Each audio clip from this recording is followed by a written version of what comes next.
All right, so my first inclination with our next guest is to immediately start talking about the Tigers season and the baseball playoffs, and are we going to see a repeat in the World Series between Houston and the LA Dodgers?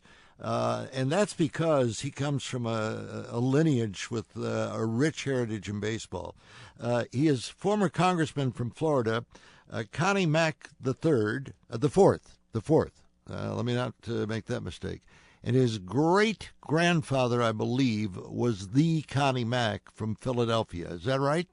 That's right. He was the owner-manager of the Philadelphia Athletics for 54 years, original inductee in the Hall of Fame, and is considered the grand old man of baseball. Yeah, he sure is that. And he had a legendary reputation, especially as a manager. Yeah, I think he at a time, you got to sort of put yourself back in the time period. But baseball players were, sort of rough riders. And he decided that he was looking for character in people to be on his teams. Occasionally he broke his own rule if they were that good, which is not unusual in baseball. But, he set a different standard, I think, and really helped make baseball what it is today. There was lots of problems with gambling and all that kind of stuff. Was there really? There was a problem with gambling back then? Can you imagine? So they were able to close that up, and people could trust that the games were being won and lost properly. And it did make a big difference in baseball. Wow. Did you ever try to sort of follow in his footsteps and go the baseball route? Well, I played baseball growing up, but I got nowhere close to that level of baseball. So I played through high school, and I think like most kids in high school, you always felt like you could make it to the next level, and went to a tryout, saw the guys around me, and went, I'm not even close to this, so I better study. Well, listen, even when you went to Washington, though, you carried the name of Connie Mack, and it's kind of interesting because that is not your full name. Your full name is Cornelius Harvey McGillicuddy. It's right. You would go by Connie Mack too.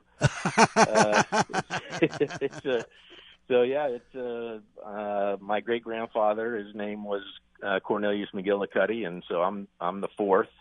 My son is Cornelius McGillicuddy the fifth, and it's a long name. It's people when they say it or hear it, kind of like react funny, but it's a really it's a name that we're all very proud of, and especially proud of my great grandfather and the work my father did, and it's kind of fun too. Well, yeah, of course it is, and it's good that Cornelius you can have McGillicuddy. Are you kidding me? That's a mouthful. Well, my parents were going to call me Wolfgang originally, so that's not as good. I like that. Yeah, not as good as Frank though. That's might have caused a few problems, just like if you had gone by Cornelius Harvey McGillicuddy all those years. So, okay. Well, so just real quick, it's usually the first day of school or whenever there was a roll call of names, they would say Cornelius McGillicuddy, and everybody started laughing and looking around, and there I was having to raise my hand. It was fun though. Yeah. All right. Now let's get into a couple of really serious topics. What you're doing in Michigan, we'll get to in just a moment. But I want to get your response as a former congressman to what you're witnessing in Washington as we head toward the elections in 27 days, because it is the nastiness has just gone over the top, and the left tries to blame Donald Trump for all of this, but they're the ones who started this insidious campaign against Brett Kavanaugh. My last year was so I left the Congress in 2013, and it had started. If I remember the town hall meetings that we would have on health care, on Obamacare. You had to take extra precautions because people were let's just say excited, and that sometimes caused problems. Nowadays, it's completely different. This is anger for being angry, and I don't want to say it's just the left. There's those on the right, but it really has manifested itself lately, and comes from mostly the left. And it's what we saw over the last couple of weeks in Washington, where you have members of Congress and in the Senate having to, have security guards, and the death threats. It's just not right. And I hope that people can get back to some sort of civility and disagree and argue and debate your points, but to the point where other people feel that their lives are in danger, we've gone too far, obviously. And I think it's going to take strong leadership on both sides. It's going to be difficult to do. And I hope that we can get back there, because at the end of the day, we'll all be better off for it in America. But right now, it's toxic. And I do want to say this, a lot of people like to take shots and say bad things about members of Congress because they disagree with them on issues.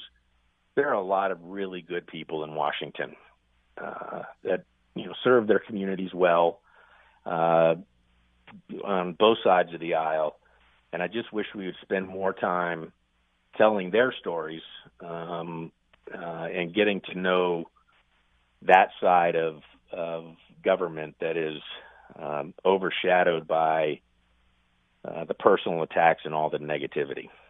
All right, more coming up in just a moment with Cornelius Harvey McGillicuddy, better known as Connie Mack IV, the former congressman from Florida, looking after pensions here in Michigan. We'll explain coming up on the Frank Beckmann Show.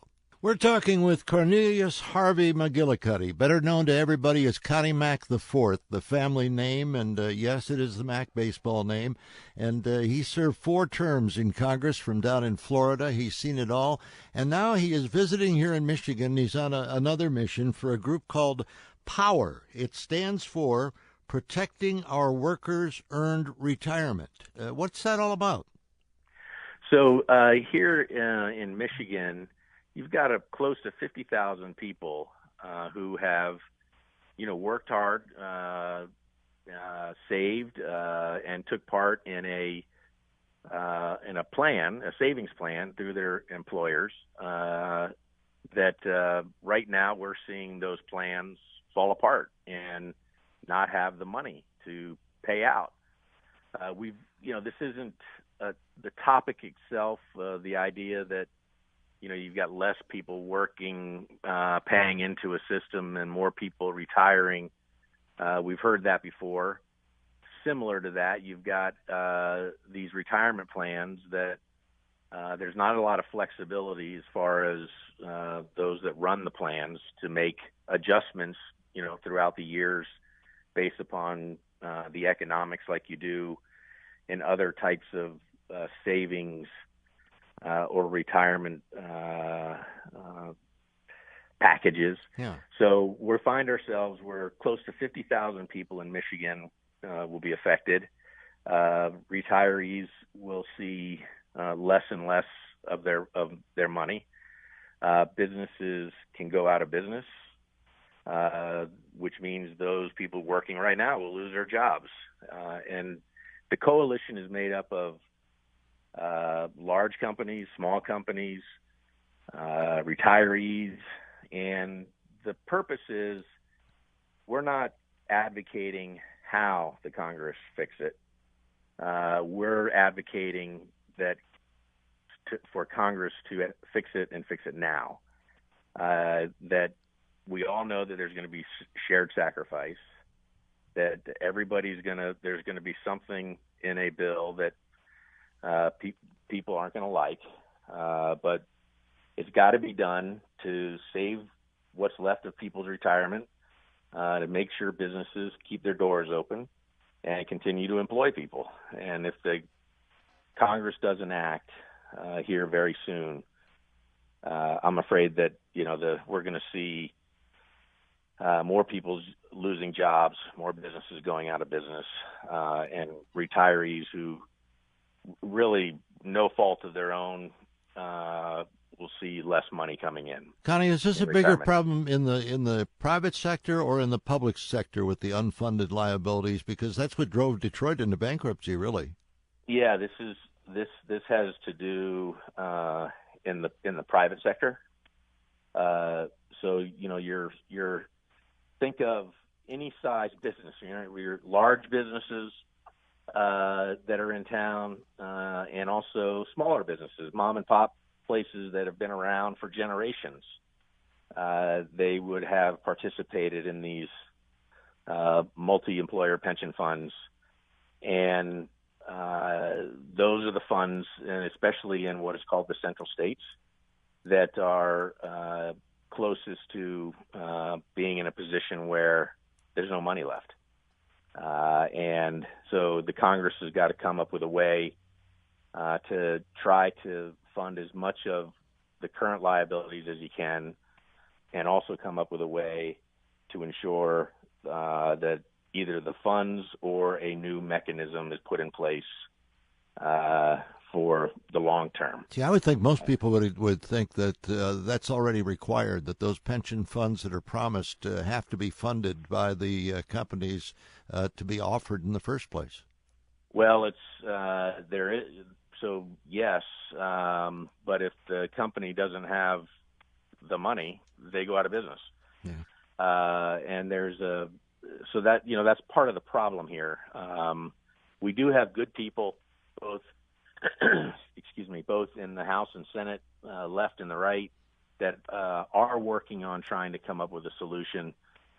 We were hoping we would have seen it by now, but now that we're caught up in the elections, my guess is that it'll be after the election that we see some movement on legislation with this. There are some who believe that if the Democrats were to take over the House or the Senate, that it would sort of change the calculus on what kind of bill. But with the Senate requirement of the 60 votes for cloture, I don't really think that's an issue or something that people should be counting on. So regardless of who's in the majority where, there's going to have to be a compromise, and it's going to have to be signed by the president. And so as a coalition, we work with our members to engage with their members of Congress and the Senate and tell them, get it done now. There weren't, if there were voices out there talking about this, it was sort of one-sided. Now we've got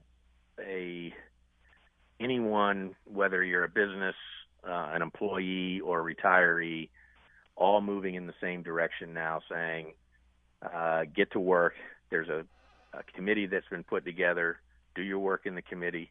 Come up with legislation that can pass and signed by the president.